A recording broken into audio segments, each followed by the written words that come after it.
I was already standing on the front porch when they pulled up. Two cars, Dad's silver SUV and Darren's aging minivan, creaked into the driveway like a caravan arriving to claim its reward. My mother stepped out first, her face lit with expectation. Waving like this was some kind of joyous family occasion. Rachel followed behind, gently wrangling the twins out of their car seats while Darren stayed behind the wheel, checking his reflection in the mirror. Of course he did. "This isn't Oak Hill," Dad muttered the moment he looked around, his eyes narrowing at the quiet tree-lined street and the modest bungalow behind me. "No," I said calmly, my hand already on the doorknob. "It's Selwood. This is my new home."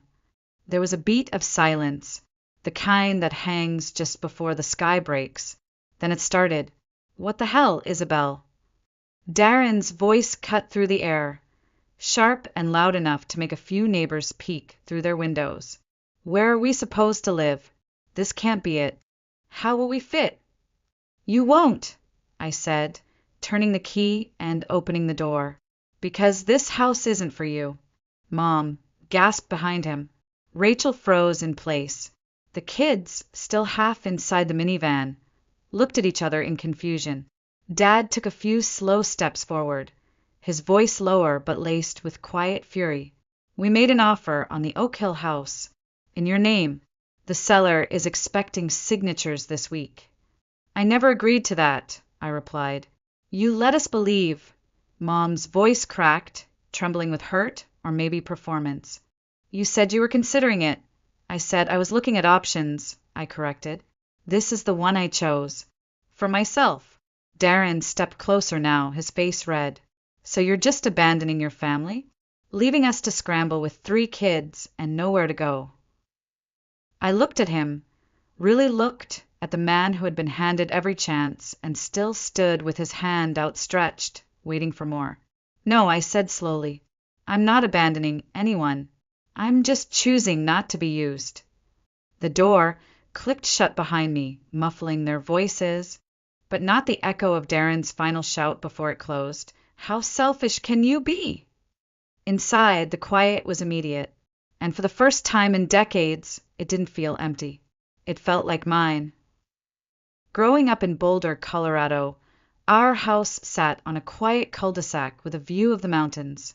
It was small, 3 bedrooms, 1 bath, but it always felt heavier than it looked, like the walls carried a weight we weren't supposed to talk about. From the very beginning, there were 2 sets of rules in our home. One for Darren, one for me. When Darren broke curfew, it was because he was adventurous. "Boys need room to test limits," Dad would say with a chuckle.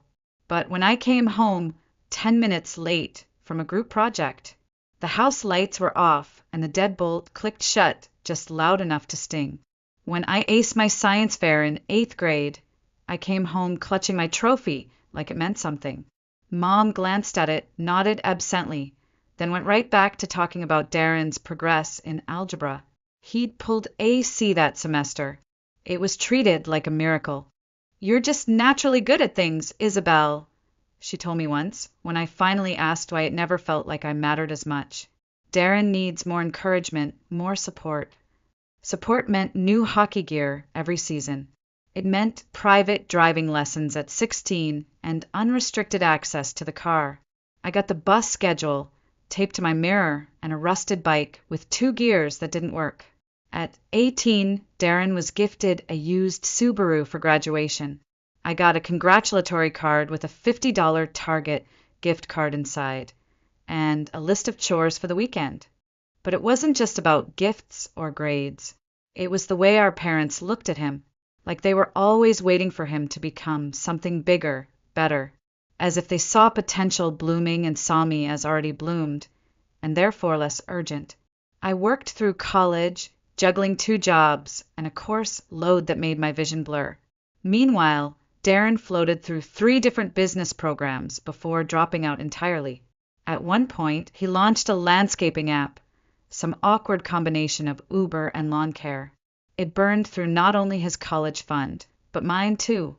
I only found out after I tried to transfer tuition for my final year. "It's temporary," Dad had said. Family helps family. The app shut down 6 months later. I remember standing in my tiny off-campus apartment, holding the disconnected call from financial aid, realizing I would have to take on another loan, and still be expected to visit home for Thanksgiving with a smile on my face. Even then, I didn't fully grasp what was happening. Not yet, but seeds were already planting that maybe love in our family had a condition. Darren first. After college, I packed everything I owned into the back of a borrowed hatchback and drove west until the map turned green and unfamiliar. Portland felt like a clean slate. The air smelled of pine and possibility. No one knew me as Darren's sister. I was just Isabel, finally. I started small, as most do. Entry-level design assistant at a boutique interiors firm. The kind of job where you fetch coffee, organize tile samples, and bite your tongue when a client calls you sweetheart. But I climbed quietly, steadily. Within 3 years, I was managing mid-tier projects. By 30, I had my own design team and a corner office with views of the Willamette. It didn't come without cost. While my peers bought handbags and weekend getaways, I set up spreadsheets. I skipped brunches, ignored flash sales, declined destination weddings. Every bonus went into savings. Every rental I chose was one I could live in without furniture upgrades.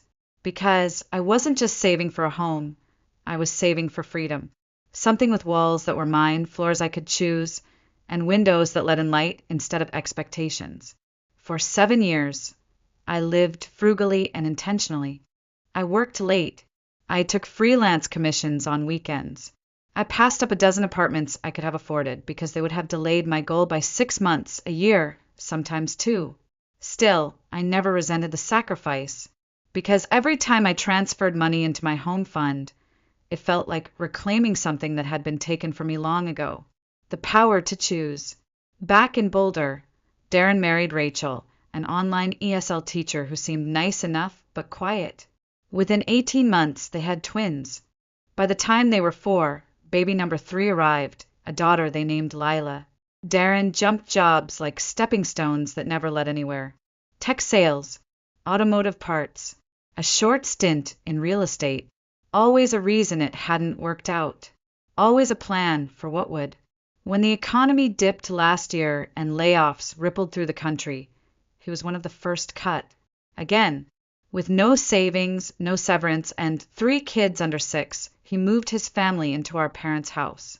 Just until things stabilize, Mom said on a call. Things didn't stabilize. The check-ins became weekly guilt trips. Your brother's trying his best, Mom would sigh. But you know how expensive it is for a family of 5. I did. I also knew that it wasn't my job to fix it, especially now when I was finally ready to build something of my own. I had the down payment. I had the pre-approval. I had the design vision. No one could talk me out of this time. What I didn't know was how fast my dream was about to collide with their expectations. I flew home that October weekend with my heart brimming with quiet pride. 33, financially independent, and days away from house hunting in earnest. My plan was simple. Spend the weekend celebrating with my parents, maybe take a walk through our old neighborhood, and finally share the news. Mom insisted on cooking my favorite lemon rosemary chicken and roasted red potatoes. I arrived with a bottle of champagne in hand and an ache in my chest that only comes when you believe, however foolishly, that this time might be different. The front door opened into chaos. Toys littered the floor like landmines. The twins ran screaming through the hallway in circles, while Rachel sat on the couch looking like a ghost of herself, baby Lila clinging to her shoulder. Darren was nowhere in sight. He's just picking up the cake, Mom said brightly, hugging me with one arm while nudging a tricycle out of the doorway. Isn't it wonderful having a full house again? Dad gave me a quick side hug and disappeared almost immediately, grumbling about a work call, though he retired 2 years ago. Dinner was exactly what I'd expected and nothing like I'd hoped. The twins refused to sit still. Lila knocked over a glass of water. Darren showed up 40 minutes late with a generic grocery store cake and an apology that barely touched the surface. The conversation revolved entirely around the kids, who said what, who colored on the walls, who finally learned to sleep through the night. I kept waiting for my moment, the one where I'd say, "I'm buying a home," and they'd cheer or at least smile. But it never came, because just as the cake was being sliced, Mom and Dad exchanged a look. I knew that look. I'd seen it before competitions Darren didn't deserve to enter, before vacations I wasn't invited on, before announcements that changed everything. For me, never for him. "Isabel," Mom said, folding her napkin like this was a board meeting, "we've been thinking a lot about your house search." Dad nodded, his tone clipped and rehearsed. And we actually found a place. 5 bedrooms, 3 baths, finished basement. In Eastmoor. Still close enough to your office, but with good schools and a big yard. I blinked. 5 bedrooms. "We assumed you'd need space," Mom continued, undeterred. "Darren and Rachel can take the master. The twins can share. Lila gets her own room. You'd still have a guest room and an office upstairs." I stared at her, unsure if she was joking. She wasn't. Darren joined in, casual as if we'd discussed this 100 times. "You've got the down payment and the credit.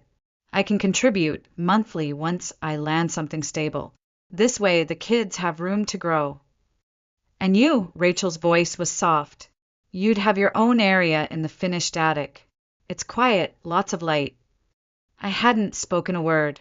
My pulse thundered. The champagne in my stomach turned to stone. "I've been saving for my own place," I said finally. "For me. I'm not looking for roommates." Dad's voice sharpened. "This isn't about roommates.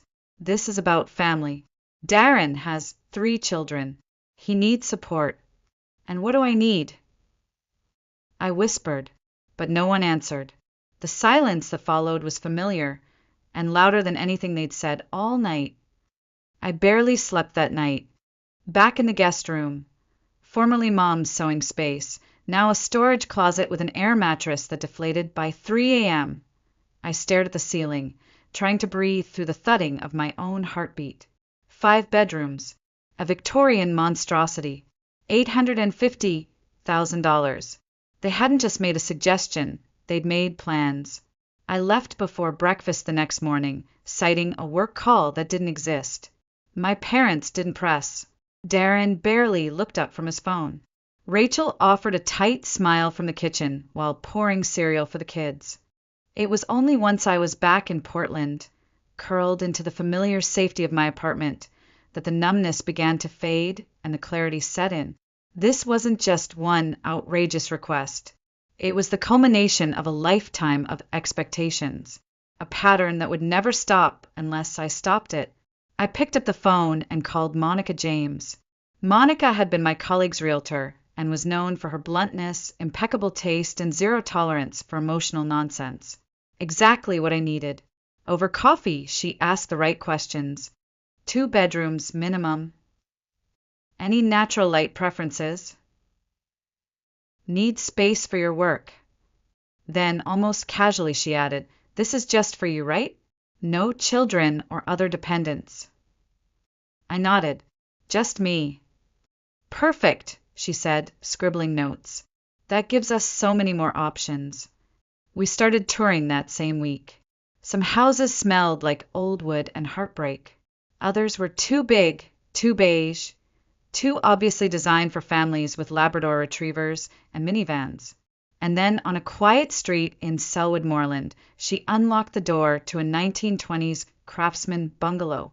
2 bedrooms, 1.5 baths, original hardwood floors, a sunroom with south-facing windows. The kitchen had been updated, but the built-in shelves and vintage charm remained intact. The backyard had a single maple tree and just enough space for morning coffee or a small herb garden. I walked through slowly, touching the door frames, imagining my furniture in each room. When we stepped onto the back patio, Monica looked at me and said, "So?" "I want it," I whispered. "I don't need to see anything else." We submitted an offer slightly over asking, with a personal letter to the sellers about how this wasn't just a purchase, it was a reclamation. And 2 days later, it was mine, legally mine. I didn't tell my family. Not yet. Instead, I let the texts from Mom pile up, links to furniture for the boys' room, Darren's suggestions for backyard play equipment, Dad's questions about mortgage structures. I replied only when necessary, always with vague promises. Still weighing options. Need time to think. Let's talk after my deadline passes. The truth sat quietly in my chest, like a secret too sacred to share. I had signed the papers, set the closing date, scheduled the movers, and for the first time in my life, I was making a decision they couldn't undo. Closing happened on a Thursday. By Friday, the keys jingled in my palm like small symbols of rebellion. The house was empty, save for the mattress I had delivered and the suitcase I carried in, but it felt alive, like it had been waiting, just for me. I didn't post about it, didn't tell coworkers, didn't even tell Taylor, my best friend, until the next day when she dropped by with Thai takeout and froze in the doorway. Wait, this is yours. I nodded, suddenly unsure whether to laugh or cry. You bought it, she said, setting the food down. You really did it. Yes, I whispered. I really did. The following Monday, I sent one text. Come by Saturday at 2. I want to show you something. I kept it vague. Let them assume. It wasn't a lie, just not the story they were writing in their heads. At 1:55 p.m., I stood on the front steps of my Selwood bungalow in jeans and a linen blouse, trying to slow my breath. At 2 o'clock sharp, the same two cars from weeks earlier pulled into the driveway. Dad stepped out first, scanning the modest neighborhood with furrowed brows. This doesn't look like Oak Hill. It's not, I said. Mom's eyes darted to the house, then back at me. Where's the realtor? Didn't you say we were finalizing the paperwork today? I did, I said. Just not for the house, you think. Darren's door slammed. Wait, what is this? You said we were seeing the new place. You are, I said. This is it. This is my home. Silence. Heavy, stunned, insulting silence. Rachel's arms tightened around baby Lila. The twins, still buckled in, peered through the car windows. Mom blinked. But this house only has 2 bedrooms. Exactly, I said. Darren's voice climbed instantly. Is this some kind of joke? Where are we supposed to sleep? You're not, I said evenly, because this house isn't for you. It never was. Dad's face turned dark. We made an offer. We started the mortgage process using your name. Without my consent, I replied, which, by the way, is a legal issue. Mom stepped forward. You misled us. You said you were still deciding. I was trying to protect myself, I said, because every time I say no, you turn it into a guilt campaign. This was the only way I could make a decision without being bullied. How could you do this to us? Darren exploded. My kids were expecting a backyard, their own rooms. Then maybe you should buy them a house, I said sharply, with your money, on your credit. His face flushed. That's rich coming from the one who's always had it easy. Easy. My voice cracked, not with weakness, but restraint. I worked for every cent of this, while you burned through college funds, business loans, and grace. Rachel stepped in then, quietly but clearly. Kevin, Isabel's right. He whipped toward her. Don't start. She didn't back down. I looked at them all, their confusion, their rage, their disbelief, and I felt nothing but clarity. I didn't betray this family, I said, voice steady. I just stopped betraying myself. And with that, I turned, walked through the door, and closed it gently behind me. The world outside exploded into shouting, but inside, I had peace. For the next 3 weeks, I heard nothing. No calls, no texts, not even one of Mom's passive-aggressive forwarded articles about family unity or the importance of sacrifice. Just silence, and at first it gutted me. I wasn't sure what hurt more, that they were angry or that they didn't seem surprised, as if they'd always known this day would come and had just been waiting for me to finally fail them in the way they feared most, by choosing myself. Then came the public fallout. Darren took to Facebook. His post wasn't direct, but it didn't have to be. Something about family betrayal, those who turn their backs when they're needed most, people who care more about quartz countertops than kin. Within hours, Aunt Cheryl had chimed in. Some people forget who helped raise them. Uncle Ron shared an old photo of Darren and me as kids with the caption, "Blood should mean something." I didn't respond. Not online. Not in my group texts. Not even when my cousin Megan tagged me in a comment that said, "I'm so disappointed, Isabel." Let them talk. Let them spin the story. Because the truth, the one I now held in my hands like the title deed to this house, was simple. I wasn't the one who left the family. They left me. Every time they chose Darren over fairness, guilt over grace, obligation over love. The house, meanwhile, became more than just shelter. It became sanctuary. Each box I unpacked was a small declaration of freedom. Every shelf I filled was a boundary restored. I painted the sunroom a soft sage green and filled it with plants, books, and sketch pads. I ate dinner on the patio beneath string lights. I slept deeply, more deeply than I had in years. One morning, as I trimmed the ivy crawling along the fence, my neighbor stepped outside. She introduced herself as June Holloway, early 50s, divorced, herbalist, and proud owner of the lush garden next door. "Your place is coming along beautifully," she said, handing me a potted basil without preamble. A house always breathes easier when it belongs to the right person. We started having coffee together on Saturdays, swapping stories, laughing, sitting in quiet. She never asked why I lived alone. She never needed to. Taylor visited a few weekends later, hauling in a monstera plant and a bottle of wine. "I've never seen you this calm," she said as we sat on the patio. "Is that good or boring?" "It's powerful," she said, "and honestly overdue." It wasn't all serenity. I still had moments where I missed them. Not their behavior, but the idea of them. The version of my parents I used to imagine existed. Before the money, before Darren's failures became my debts, before family meant obligation without end.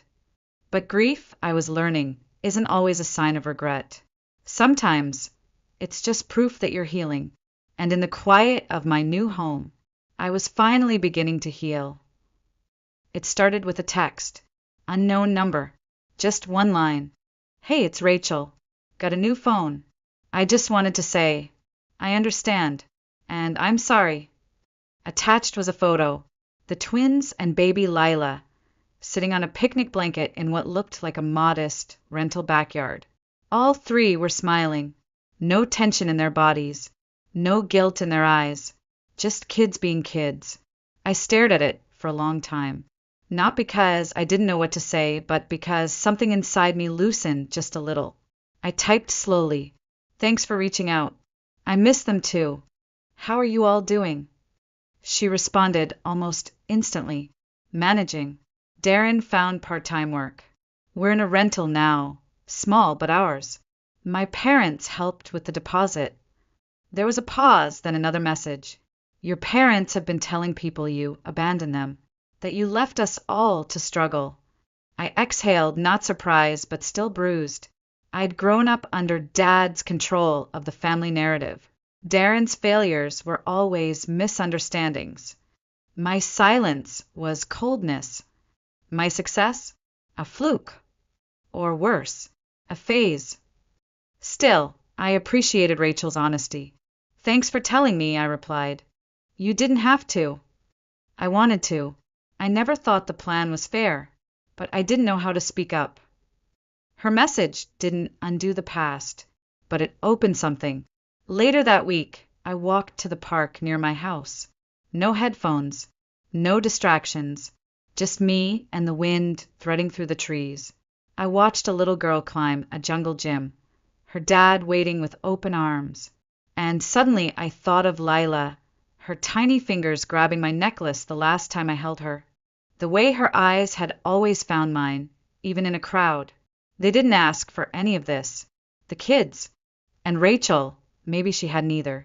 So when Thanksgiving rolled around and no invitation came from my parents, I didn't feel angry. Just resolved. I roasted a small chicken. Taylor came over with her famous cornbread. June brought wine and cranberry chutney. We laughed. We played cards. We lit candles and took our time. And then a message. "Missed you today," Rachel wrote. "The food wasn't as good without your cranberry relish." I didn't cry, but I did reread that message 3 times before replying. "Next year," I wrote, "maybe we do our own thing." "I'd like that," she said. That night, I lay in bed, the windows cracked open to let in the cold, clean air of Portland in late November. The city hummed outside, and somewhere out there, a fragile thread had been tied between 2 women who had both, in different ways, learned to stay quiet for too long. Now, maybe neither of us had to anymore. By spring, the house had truly become mine, not just legally, but spiritually, emotionally, room by room. I shaped it to reflect the woman I had spent years becoming beneath layers of duty and expectation. The sunroom became my studio, light filtering through sheer curtains onto drafting boards and design books. The kitchen held my grandmother's cast iron skillet and a tea kettle that whistled like punctuation to my mornings. And the garden. June and I had expanded it, building raised beds that bloomed with herbs, tomatoes, and a little lemon tree that clung to life like it had something to prove. Rachel and the kids visited in early summer. Darren didn't come. She brought lemon bars and folding chairs. The boys ran circles around the maple tree, and Lila climbed onto my lap with a paintbrush, asking to help with my garden labels. Rachel watched us quietly for a moment, then said, "They still talk about you every week. Aunt Isabel is a big deal."